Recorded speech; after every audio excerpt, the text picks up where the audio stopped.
അല്ലാഹുവിന്റെ ഹബീബ് നബി മുഹമ്മദുർ റസൂലുള്ളാഹി സല്ലല്ലാഹു അലൈഹി വസല്ലം തങ്ങളത് പഠിപ്പിച്ചിട്ടില്ല. മറിച്ച് ഹബീബായ നബി തങ്ങൾ പഠിപ്പിച്ചത് വിട്ടുവീഴ്ച ചെയ്യാനാണ്.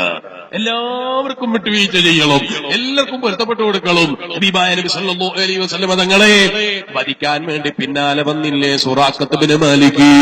ആ വധിക്കാൻ വന്ന സുറാഖത്ത് ബിൻ മാലിക്കിന്റെ കുതിരെ ഭൂമി അങ്ങ് വിഴുങ്ങിയപ്പോൾ അള്ളാന്റെ ഹബീബിനെ വിളിച്ചില്ലേ, യാ റസൂലല്ലാഹ് മുഹമ്മദേ, എന്നെ ഒന്ന് രക്ഷപ്പെടുത്തണേ, അൽ അമാൻ അൽ അമാൻ എന്ന് വിളിച്ചു പോകിയ അതേ സുറാഖത്ത് ബിൻ മാലിക് ഇല്ലേ, ആ സുറാഖത്ത് ബിൻ മാലിക് വിളിച്ചു പോകിയപ്പോൾ അള്ളാന്റെ ഹബീബ് വിട്ടുവീഴ്ച ചെയ്തില്ലേ, അള്ളാന്റെ ഹബീബ് പൊരുത്തപ്പെട്ടു കൊടുത്തില്ലേ, അവനെ കല്ലെറിഞ്ഞില്ല, അവനെ തെറി വിളിച്ചില്ല.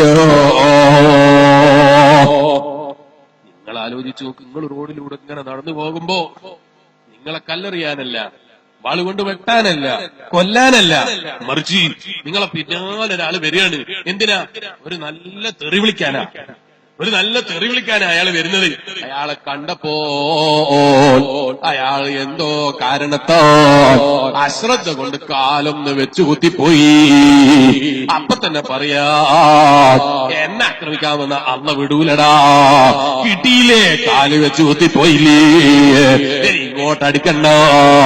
പിന്നെ നീ കയ്യിൽ പിടിക്കാത്ത കല്ലുണ്ടോ, പിന്നെ നീ കയ്യിൽ പിടിക്കാത്ത വടിയുള്ളോ, ഒന്ന് കാല് വെച്ച് കുത്തിയിട്ട് വേദന സഹിക്കുന്നത് കണ്ടപ്പോ നീ അടുത്തേക്ക് പോയിട്ട് അവനെ വെല്ലുവിളിച്ചില്ലേ? അതുവരെ ധൈര്യം കിട്ടാത്ത നീ കാല് വെച്ച് കുത്തിയിട്ട് വേദന സഹിക്കുന്നത് കണ്ടപ്പോ അടുത്തേക്ക് ചെന്ന് ചോദിച്ചില്ലേ, ധൈര്യമുണ്ടെങ്കിൽ ഇറങ്ങടാ, ധൈര്യമുണ്ടെങ്കിൽ ഒന്ന് തൊടടാ. നീ അവിടെ വെല്ലുവിളിച്ചില്ലേ? പിന്നെ നിന്റെ ഊക്ക് കാണിച്ചില്ലേ? അള്ളാന്റെ ഹബീബ് ഊക്ക് കാണിച്ചില്ല, അവനെ നിസ്സാരപ്പെടുത്തിയില്ല. മാപ്പ് ചോദിച്ചപ്പോ വിട്ടുവീഴ്ച ചെയ്തു കൊടുത്തു ഹബീബായ നബി മുഹമ്മദുർ റസൂലുള്ളാഹി സല്ലല്ലാഹു അലൈഹി വസല്ലം. ആ ഒരു വിട്ടുവീഴ്ചയാണ് നമ്മളും പഠിക്കേണ്ടത്. നമ്മളെ മതത്തെ തെറി വിളിച്ചോ, നമ്മളെ മതത്തിന്റെ ആചാരങ്ങളെ നിസാരപ്പെടുത്തിയോ, അവരെ നീ വെറുതെ വിട്ടേക്കൂ, അവരെ നീ തെറി വിളിക്കണ്ട, നീ കുറ്റം പറയണ്ട. പറയേണ്ടവര് മറുപടി പറഞ്ഞോളും, ആലിമീങ്ങൾ മറുപടി പറഞ്ഞോളും, വിവരമുള്ളവര് മറുപടി പറഞ്ഞോളും. വിവരമില്ലാത്ത നീ മറുപടി പറഞ്ഞാൽ, വിവരമില്ലാത്ത നീ ഉത്തരം പറഞ്ഞാൽ അത് പ്രശ്നത്തിന് കാരണമാണ് മനുഷ്യ. അതെ, അവര് ദീനിനെ തെറ്റിദ്ധരിക്കാൻ കാരണമാണ് മനുഷ്യ. അപ്പൊ വിവരമുള്ള ഒരു മറുപടി പറഞ്ഞോളൂ. അവര് തിരുത്തണമെന്നോ അല്ലെങ്കിൽ മാറ്റി പറയണമെന്നോ മാപ്പ് പറയണമെന്നോ അവരെന്തെങ്കിലും മറുപടി പറയൂ. നീ അത് കണ്ടിട്ട് വിവരമില്ലാത്ത ഞാനും നീയും കൊണ്ടുപോയി ഫേസ്ബുക്കിൽ നിന്റെ വകയില് അയാളെ കോലെടുത്തൊരു നായന്റെ രൂപാക്കുക, എന്നിട്ട് അത് ഫേസ്ബുക്കിൽ പോസ്റ്റ് ചെയ്യുക, എന്നിട്ട് ഇവരക്കെതിരെ ലൈക്ക് അടിക്കാൻ ആരുണ്ട്, എനിക്കെതിരെ കമന്റ് അടിക്കാൻ ആരുണ്ട്? നീ എന്തിനാ മുസ്ലിമിന്റെ ആശയത്തെ തെറ്റിദ്ധരിപ്പിക്കുന്നത്? നീ എന്തിനാണ് ഇസ്ലാമിന്റെ ആശയത്തെ തെറ്റിദ്ധരിപ്പിക്കുന്നത്? നീ ഏറ്റവും ചുരുങ്ങിയ നിനക്ക് വിവരമില്ലാന്നെങ്കിലും മനസ്സിലാക്കണ്ടേ മനുഷ്യ, നിന്റെ വിവരക്കേടിനെ മനസ്സിലാക്കണ്ടേ മനുഷ്യ, നിന്റെ അറിവുകേടിനെ മനസ്സിലാക്കണ്ടേ മനുഷ്യ. അതൊക്കെ വിവരമുള്ളവർക്ക് വിട്ടുകൊടുക്കൂ, ആലിമീങ്ങൾക്ക് വിട്ടുകൊടുക്കൂ, പണ്ഡിതന്മാർക്ക് വിട്ടുകൊടുക്കൂ. എന്തൊരു ലോകാണ് ഇപ്പൊ! എല്ലാവരും എങ്ങനെയുണ്ട് ഒരാളെ ചോദ്യം ചെയ്യാൻ, എങ്ങനെയുണ്ട് ഒരു മുസ്ലിം മുലിയാരെ നിസാരപ്പെടുത്താൻ, എങ്ങനെയുണ്ട് ഒരു മുത്താലിമിനെ നിസാരപ്പെടുത്താൻ, ഇത് ചിന്തിച്ച് നടക്കുകയല്ലേ? അതിനെന്ത് വഴിയുണ്ട് എന്ന് ആലോചിക്കുകയല്ലേ? ഞാൻ ഇന്നലെ തിരക്ക് പിടിച്ച്, അതേ നിങ്ങളെ നാട്ടിന്റെ പരിസരത്ത്, അതേ കോഴിക്കോട് ജില്ലയുടെ അവസാനവും അതുപോലെ മലപ്പുറം ജില്ലയുടെ എന്റുമായൊരു സ്ഥലത്ത് ഇങ്ങനെ തിരക്ക് പിടിച്ച് പോവാണ്, പരിപാടിക്ക് പോവാണ്. അപ്പോഴാണ് എനിക്ക് ഖത്തറിൽ നിന്നൊരു കോളാണ്. വിളിച്ചത് ആരാണ്? പേര് ഞാൻ പറയുന്നില്ല. അയാൾക്ക് എന്തോ അറിയണം. വിളിച്ചപ്പോ എനിക്ക് മനസ്സിലായി ആരാണ് വിളിക്കുന്നത്. ഞാൻ ചോദിച്ചു, ഇന്നാലിന്നയാളല്ലേ? അതെ, ഞാൻ അയാളാണ്. സുഖം തന്നെയല്ലേ? ഞാൻ പറഞ്ഞു, സുഖം തന്നെയാണ്.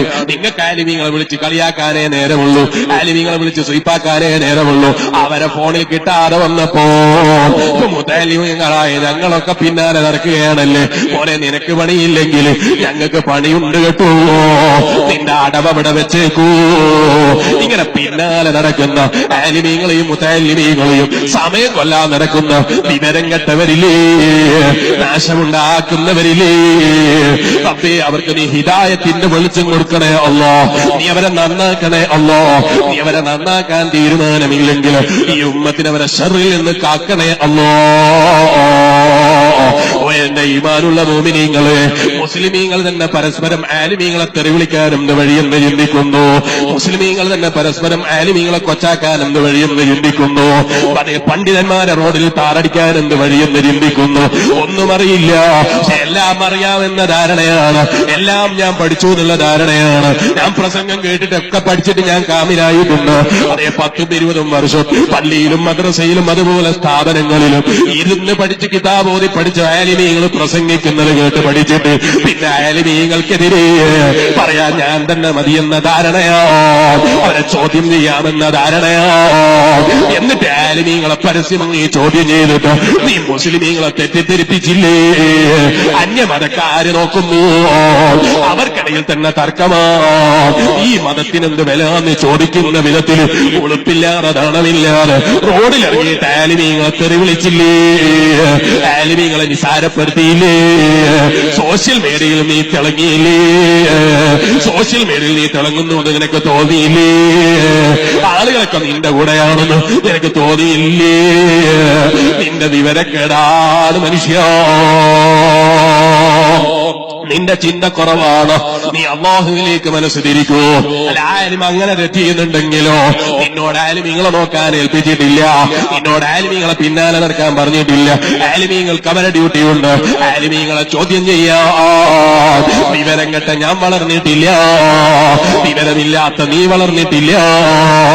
ആലിമീങ്ങളെ മനസ്സിലാക്കൂ മനുഷ്യ, പണ്ഡിതന്മാരെ മനസ്സിലാക്കൂ മനുഷ്യ, വിവരമുള്ളവരെ മനസ്സിലാക്കൂ മനുഷ്യ.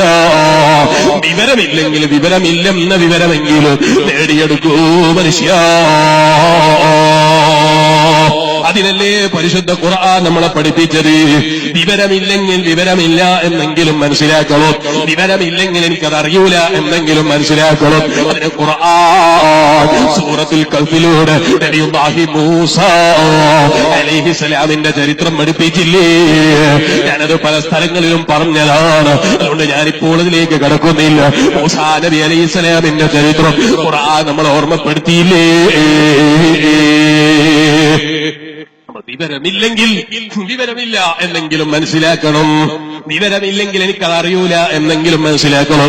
അതാണ് ഇമാം അൽ ഗസാലി റളിയല്ലാഹു അൻഹു പറഞ്ഞത്. വിവരമില്ല എങ്കിൽ അതുകൊണ്ട് തരക്കേടില്ല, സാരമില്ല.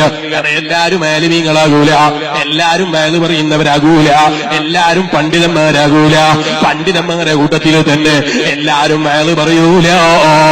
ഈ സദസ്സിൽ തന്നെ എത്ര ആലിമീങ്ങളുണ്ട്, എത്ര ബഹുമാനിക്കപ്പെടേണ്ടവരുണ്ട്, എത്ര ആദരിക്കപ്പെടേണ്ടവരുണ്ട്. അവര് ചിലപ്പോ വഅദ് പറയൂല, പക്ഷെ അവരാലിമീങ്ങളോ അതേ സ്ഥാനത്ത് നേരെ തിരിച്ചുമില്ല.